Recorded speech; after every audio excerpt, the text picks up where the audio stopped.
Hello, Wanderers. Welcome back to our Crusader Kings 3 roleplay series following Lord Monford Velaryon.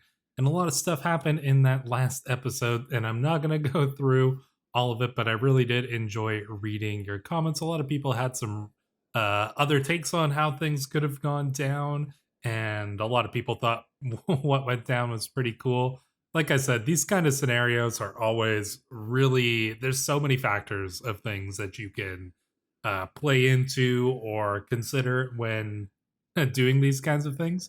But honestly, I think this has been a really fun campaign so far, and I'm excited to see where it goes and to see what we have left in the remainder of Lord Montford's life. He is approaching nearly 50 years of age. Despite his looks, he does not look like he's almost 50 years old, but he is. So yeah, it's quite an interesting scenario. Now, a few things have happened. One, Daenerys has just called for a tournament in King's Landing. I was right about to go and start conquering the Stepstones once again, but obviously we're gonna go check out this tournament.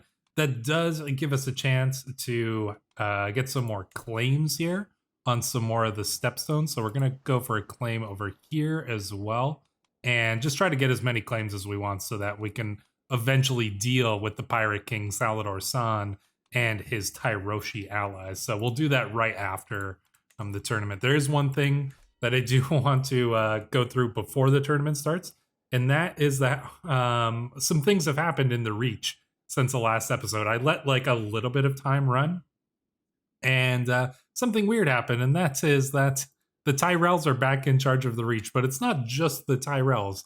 Our wife, Marjorie, was placed in charge of the Reach now. Obviously, this was a faction demand that had been presented to Samwell Tarly that he acquiesced to because there was no war or anything like that. So a faction must have formed in the Reach to put Marjorie on the throne and or on as the lady paramount, and he accepted, which kind of makes sense for Sam. So the way I imagine that this may have played out was that in the wake of Daenerys putting Samwell Tarly on there to kind of punish the Tyrells, the Lords of the Reach were not necessarily happy with how things played out. There was probably a lot of infighting. A lot of the various lords were trying to like maneuver for positions and stuff like that, and people weren't happy necessarily that, you know, House Tarly got picked over them. You know, like I'm sure some of the people of House Hightower, not Lady Sheris herself, but like some of her uncles or,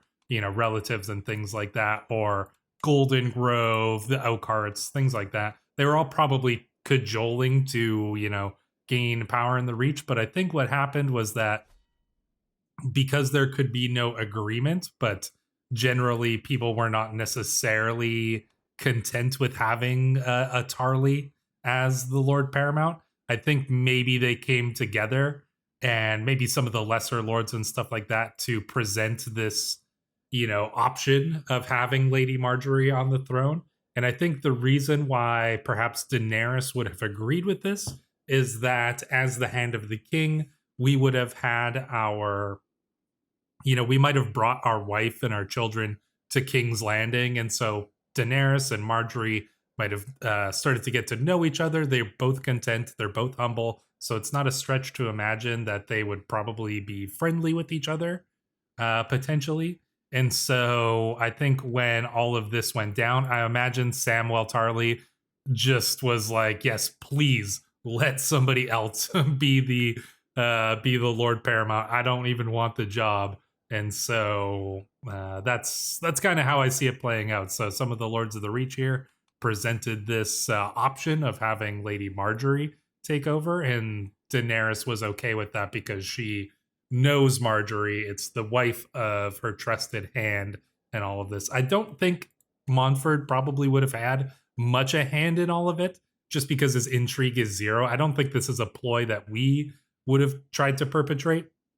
But obviously we are, you know, not going to go against this. We're certainly happy to have our wife as the Lady Paramount of the Reach, because it does mean that Corlys is now the heir to the Lord Paramountcy of the Narrow Sea, and the Lord Paramountcy of the Reach. So yeah, that's Lord Corlys here is going to be quite powerful. But in any case, we're gonna go through this tournament. I'm not gonna read the events all, like, unless something cool happens during the tournament, like in the joust and stuff. We're probably just gonna be going through this fast. So I've got time moving fast here, and yeah, like I said, we're not gonna be doing anything like crazy here. We're just gonna, just power through events. And if the, something cool happens during the joust or things like that, we'll focus on that. But I don't really want to waste too much time here. You guys have seen a bunch of tournaments by now, so. But we are going to be joining the joust, which is a first here. And like I said, we're almost 50 years old. This is probably getting close to one of our last tournaments that we can compete in, like in a, the manner of a youngish type man. We're still obviously very skilled. So, and we have won the last two grand tournaments in King's Landing. So let's see if we can make it a third. Can we have a three-peat here? Well, let's see. Who are we going up against in this joust? We've got Lord Quinton, the Spear of Withermore. I'm not seeing any super important names here, so we're going to just continue forward. We're wounded, but you know what? I think we'll still be able to pull out a victory here, and we do against just a lesser lord here, Wallace of Green Lily, House Weller. Not even important. An old man, shouldn't have even been in the tournament, frankly. Let's see, we're going up against Lord Monford, another very old man here from House Eldrith. Not a super well-known name, certainly. We're gonna go with this option just to decrease some stress here too, which is nice. And then we're gonna try to take him down, which obviously we are successful once again. There we go, another victory. Will we find the ultimate victory here? A fine contest, so it looks like it's gonna be us versus the Spear of Withermore, House Baneford here. House Baneford's cool, honestly. I kind of like House Baneford quite a bit here. So we're gonna face Lord Quinton, and let's see if we can find a victory. Honor deserves shown honor in equal measure. Yes, his forearm lulls ineffectually. He was injured during the joust. We will salute him. Honor deserves honor in equal measure. All right, let's see if we can take him down. And finally we have been defeated in the joust. So it was not a three-peat here in King's Landing. Lord Quinton did manage to, holy crap, he's got 59 prowess. Damn.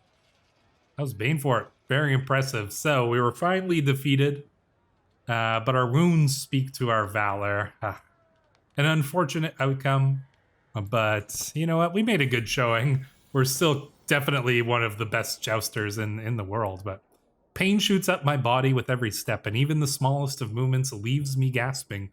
I bring a hand up to gingerly touch the wound, and it comes away bloody, and I tremble as the blood seeps to my side. Oh dear.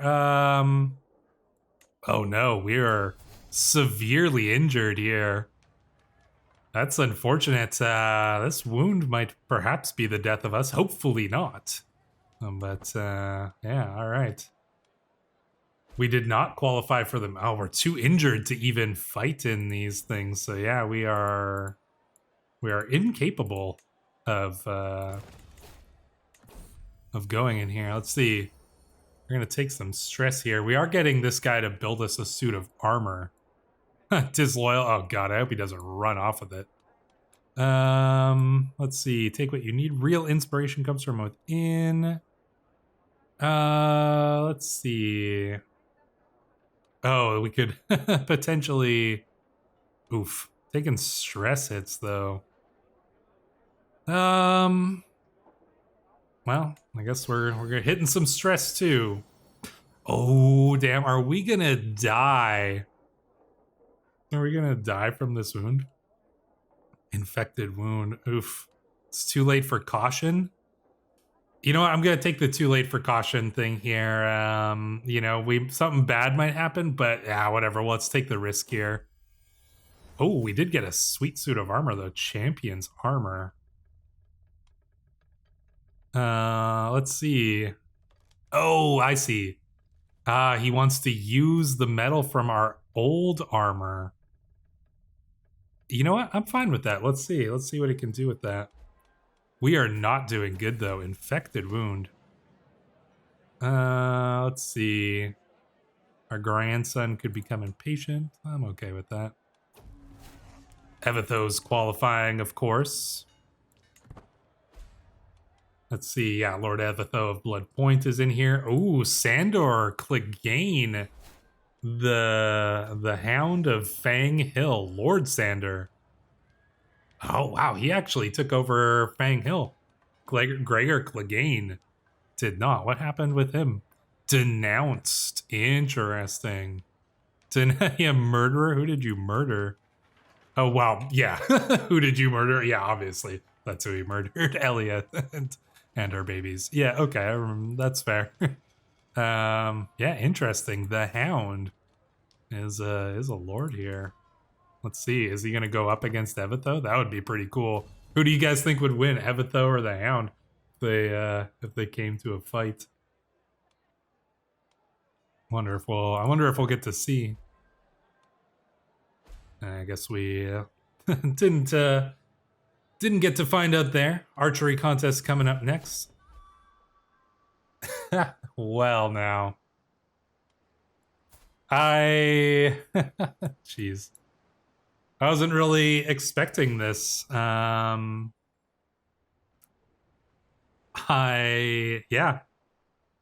This is much faster than I was expecting. Dead of our wounds.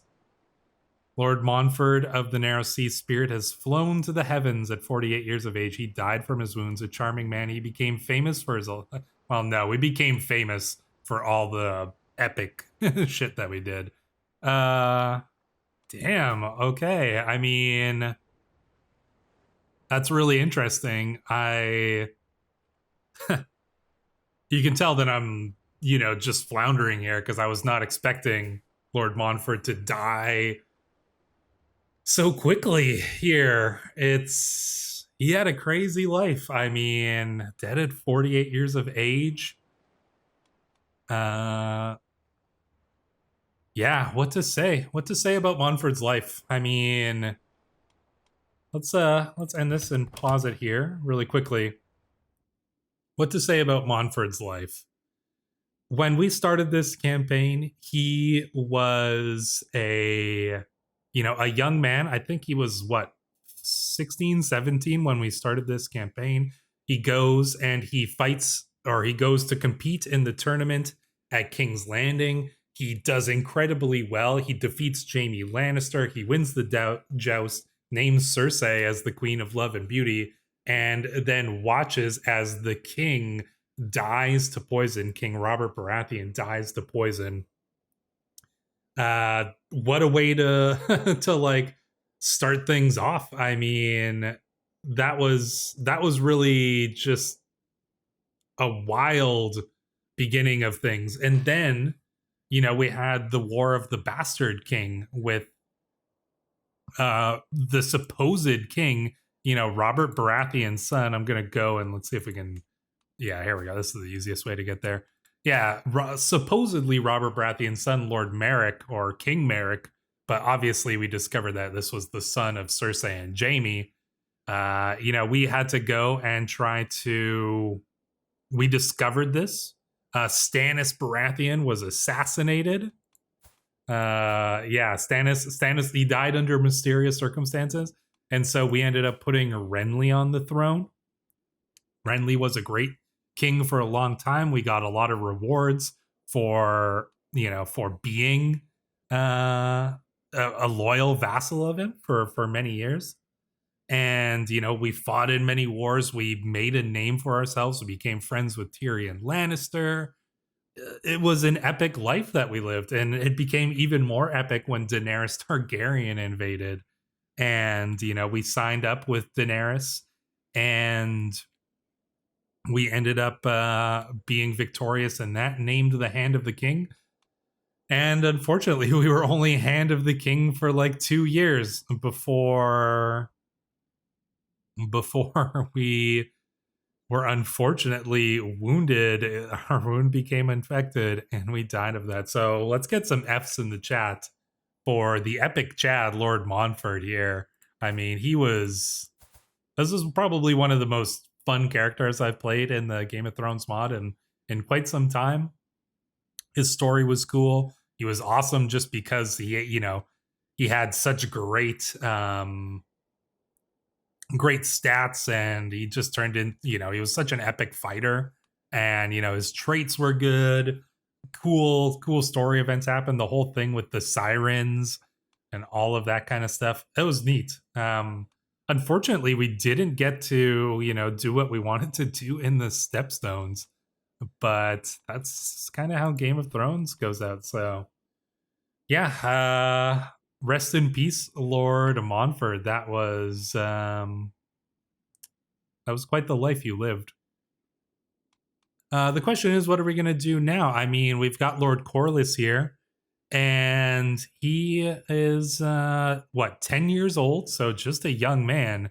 We're probably going to need, to find a knight to train us at some point. Oh, Daenerys is wounded too.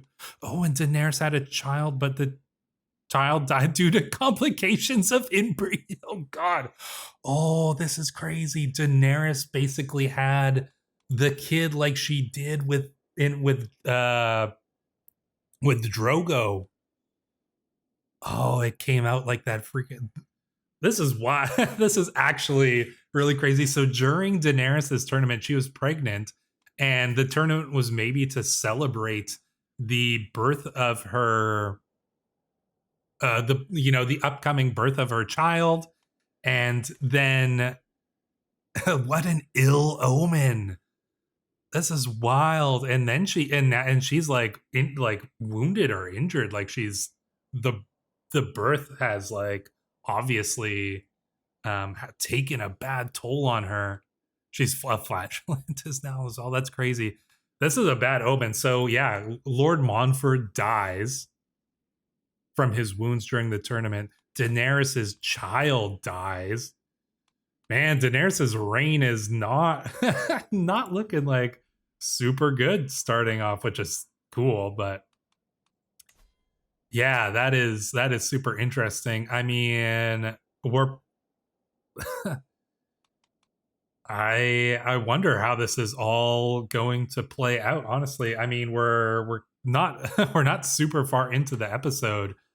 But I think what we're going to do, we might just end up having a little bit of a short episode here, because I would love to get some comments and stuff. I think as we head into a season 2, and I think there will be a season 2 of this just because of the amazing support you guys have shown for this series so far. I would love to do a season 2 playing as Lord Corlys here, because I think he's turning out to be a cool character. He's brave but arbitrary, stewardship education, but he's also a blade master.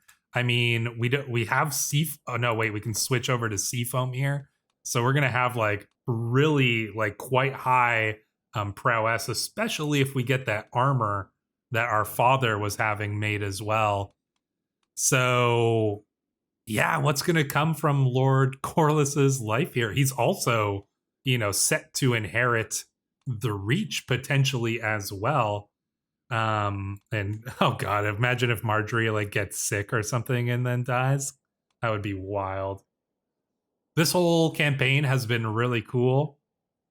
But yeah, I want to throw some questions to you. We will have a little bit of a time jump, probably not too long. I'll probably pick season 2 up maybe like a couple years in the future, not too far, maybe when like Corlys is like 12, 13, 14 or something like that. But I want to turn things over to you. Who do you think we should have, educate us? We're going to need to squire for somebody as well. So, because obviously we're going to be a knight. So, like, do we get somebody from Daenerys's, like, Kingsguard potentially to be, to squire us? I mean, maybe that, I don't know if that makes the most sense. Let's take a look. at some of these characters here, and then you can just kind of like make some decisions here. So we're gonna go character finder. We're gonna go sort by prowess, and so maybe some of these characters might be potential knights for us to squire under. So yeah, like who might make sense? I mean, we've got Lord Eris Oakhart, Lord Commander of the Kingsguard here. Potentially we could squire under somebody from the Kingsguard. Let's see. I mean, Sandor Clegane. I mean, he's not. He is a knight. Oh yeah, he is a knight. Oh right, yeah. Okay, so Sandor's a knight. That would be an interesting person to squire under if we could make that happen. Lord Titus of Hornvale, House Brax there. Lord Evitho. Well, Evitho's not a knight. I mean, you guys can slow it down and just kind of like take a look at some of these ones. You know, we've got some of the Kingsguard and things like that. House Corbray. Might make sense to have like, you know, somebody from Lord Beric Dondarrion. Maybe we squire under Beric Dondarrion. That would be kind of cool, actually. So yeah, those are some people we could squire under. I'll just scroll down a little bit more. But yeah, let me know in the comments who you think we should squire under. But also, who do you think should be raising us? I mean, or like teaching us, like our Peter Littlefinger here. I mean, maybe that'd be an interesting person to be training us there. These are just some of the better stewards. We do have actually a pretty good steward in our land. We could be taught the ways of stewardship by Lord Malik of House Webb. That would actually be cool. You know, I'm gonna set that up if I can. Offer guardianship. I think that this one makes sense because it's close by, right? So let's see here. Where are we? Where are we? Are we even available? Anyways, this is probably what I'll try to set up for training us in stewardship. But yeah, let me know what else you think you know, I should do in between now and season 2. If there's anything you want me to like check up on or do in the meantime. I mean, if we look, we've got a Liberty faction, a powerful Liberty faction is formed against Daenerys, led by Robb Stark and Lord Roderick the Black Kraken. So they're going against Daenerys here. Man, things could get super interesting in season 2 of this. So yeah, I'm not gonna push the episode any longer. This was a short one, but that's Game of Thrones. I was expecting Monford to live a little bit longer, but you know, you can't make these decisions all the time. So anyways, Wanderers, I do just want to thank you guys for all of the amazing support you've shown for the series. This has been one of the most watched series in the history of this entire channel. You guys have been amazing. The comments have been amazing. I'm super thankful for all of you guys. And yeah, I can't wait to make more Crusader Kings 3 content for you. Super excited for the Dragon update that will be coming up in like, you know, sometime this summer, maybe in a couple weeks, maybe in a month. But I hope you enjoyed this season. I hope you enjoyed this series and looking forward to the next one. But until season 2, Wanderers, I will see you in the next one.